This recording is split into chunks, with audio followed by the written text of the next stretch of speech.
আসসালামু আলাইকুম। নিশাত ফারজানার ইউটিউব চ্যানেলে আপনাদের সবাইকে স্বাগত জানাচ্ছি। নতুন আরেকটি ভিডিও নিয়ে আপনাদের সামনে এলাম। তো আজকের ভিডিওটি ছিল বাইরে গিয়েছিলাম সেই বিষয়ে। তো ছাড় চলছে লারিভে এবং সেলরে। তো আমরা প্রথমে আমি মেয়ের বাবা আমরা তিনজন প্রথমে গিয়েছিলাম লারিভে। তো গিয়ে এত মানুষ, এটা ছিল বৃহস্পতিবারের ভিডিও, যেদিন থেকে ছাড়টা শুরু হয় সেই দিনের। তো এই দেখুন মেয়ে পোজ দিচ্ছে আর এই দেখুন মানুষের বন্যা, বাবারে বাবা। তো এখানে আমরা খুঁজে পছন্দ মতো কিছুই পেলাম না। তো এরপরে সেইলরে গিয়ে একটু টুকটাক কেনাকাটা পছন্দসই হলো, কিনলাম।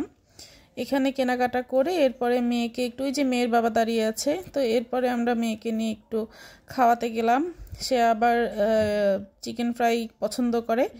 তো খাওয়া দাওয়া শেষে এই দেখুন বাসায় এসে যা কাজ মেয়েদের, মাছ কেনা হয়েছিল, রুই মাছ এবং পাঙাশ মাছ, এগুলো গোছগাছ করে, আর সাথে ছিল একটু মাংস, মেয়ে একটু ফ্রাইড রাই খায় তাই ব্রয়লার মাংস। তো এরপরে এই দেখুন মাছ ভাজছিলাম, এখানে পাবদা মাছ ভাজা হচ্ছে, রান্না করা হবে। তো পাবদা মাছ ভুনা করার জন্য আমি প্রথমে পেঁয়াজ এবং এর সঙ্গে মরিচ আর একটু লবণ দিয়ে প্রথমে একটু ভেজে নিচ্ছি। তো এই যে পেঁয়াজ মরিচ ভাজা হচ্ছে, এরপরে এর মধ্যে আমি বাদবাকি মশলাগুলো দিয়ে নিব। তো মাছ রান্নার কিন্তু খুব কঠিন কিছু না, আমরা সবাই করতে পারি, কিন্তু মাছ ভাজাটাই আমার কাছে কঠিন মনে হয়। বিশেষ করে এই পাবদা মাছ, পাঙাশ মাছ, যে মাছগুলোর চামড়া একটু এরকম মানে ছিটে বেশি, সেই ধরনের মাছ রান্না করা কিন্তু, ভাজা কিন্তু আসলে কষ্টকর।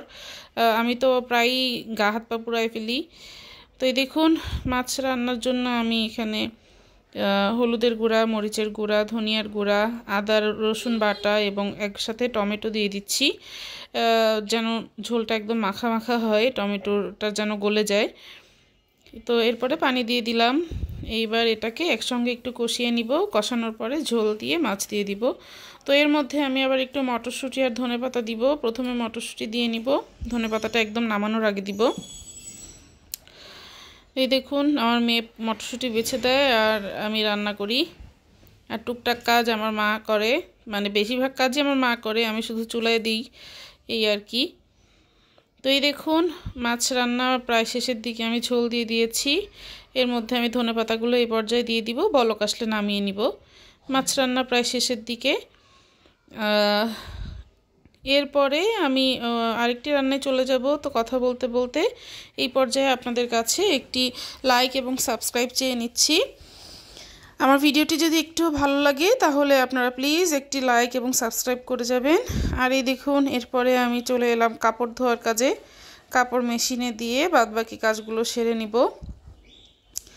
এবার আমি চলে যাচ্ছি বাঁধাকপি দিয়ে গরুর মাংস রান্না করার জন্য। তো এই রেসিপিটা করার জন্য আমি প্রথমে পেঁয়াজ ভেজে নিচ্ছি, এর মধ্যে দারচিনি, এলাচ, লবঙ্গ এবং তেজপাতা দিয়ে নিয়েছিলাম। এরপরে এটাকে সুন্দর করে মশলাটাকে একটু, মানে পেঁয়াজটাকে একটু নরম হয়ে আসা পর্যন্ত অপেক্ষা করব, আর তাড়াতাড়ি নরম হওয়ার জন্য লবণ দিয়ে দিলাম পরিমাণ মতো। এরপরে এটাকে সুন্দর করে ভেজে নিচ্ছি। এরপরে এটা নরম হয়ে এলে হলুদের গুঁড়া, মরিচের গুঁড়া, ধনিয়ার গুঁড়া, জিরার গুঁড়া এবং আদা রসুন বাটা দিয়ে মশলা কষিয়ে নিব। তো যতই বাইরে যাই, যতই কাজ করি, যত কিছুই করি না কেন, চুলার পাড়ে কিন্তু আসতেই হবে, কাজ করতেই হবে। যাদের আসলে অন্যান্য সাপোর্ট না থাকে আমাদের মতো, তাদের কিন্তু কাজ করে, মানে সকল ব্যস্ততার পরেও রান্নাঘরে এসে নিজেদের খাবারের জোগান তৈরি করে তারপরে খেতে হয় আর কি। তো এই দেখুন মশলা কষানোর জন্য একটুখানি পানি দিয়েছি যেন মশলাগুলো পুড়ে না যায়। এই পর্যায়ে আমি ধুয়ে রাখা, একটু ছোট করে কেটে রাখা গরুর মাংসগুলোকে দিচ্ছি। একটু তেলযুক্ত মাংস হলেই বাঁধাকপি দিয়ে গরুর মাংসটা খেতে মজা হয়। তো এই দেখুন সুন্দর করে কেটে ধুয়ে রাখা মাংসগুলোকে দিয়ে দিলাম। এবার এটাকে আমি পর্যাপ্ত পরিমাণে কষাবো। আমার কাছে না প্রেসারের মাংস রান্না খুব একটা ভালো লাগে না, হালকা হালকা জালে কষিয়ে রান্না করলে মাংসের টেস্টটা ভালো হয়। যখন একদমই তাড়াহুড়ো থাকে বা চুলায় গ্যাস কম থাকে সেই সময় আমি প্রেসারে দিই, তাছাড়া আমি ম্যাক্সিমাম টাইমে চুলাতেই রান্না করতে পছন্দ করি।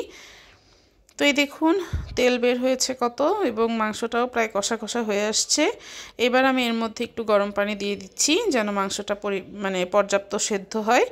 সেদ্ধ হয়ে আসার পরে এর মধ্যে আমি কেটে ধুয়ে রাখা বাঁধাকপি দিয়ে দিব। তো সেদ্ধ হওয়ার জন্য আমি ঢাকনা দিয়ে ঢেকে দিয়েছিলাম। এরপরেই দেখুন তেলে চলে আসছে। এখন আমি দিয়ে দিচ্ছি বাঁধাকপিগুলো। এই যে একটু ডুমডুম করে বড় করে কেটে নিয়েছি। একদম পুরো প্রায় একটা বাঁধাকপি পুরোটাই দেওয়া হয়েছিল, একটু বাদ রাখা হয়েছিল। তো পরে যখন ভাজা ভাজা করা হলো মনে হচ্ছিল যে আর একটু হলে ভালো হতো। বাঁধাকপি এমনই একটা সবজি, কমে একদম অল্প হয়ে যায়। এই দেখুন একদম এক কড়াই ভর্তি বাঁধাকপি। এটাকে ঢেকে দিয়েছি, ঢেকে দিয়ে করার পরে রান্না করার পরে একটু কমে এসছে, এটাকে নেড়ে দিলাম। এবার দেখুন একদম শেষ পর্যায়ে এরকম ছিল। তো এটাকে আমি আগের দিন রান্না করে পরের দিন খেয়েছি যেন টেস্ট একটু ভালো হয়। যত ভাজা হবে তত টেস্ট বেশি হবে, গরুর মাংসের নিয়মটা এরকম। তো আজকের মতো বিদায় নিচ্ছি, ভালো থাকবেন, আল্লাহ হাফেজ।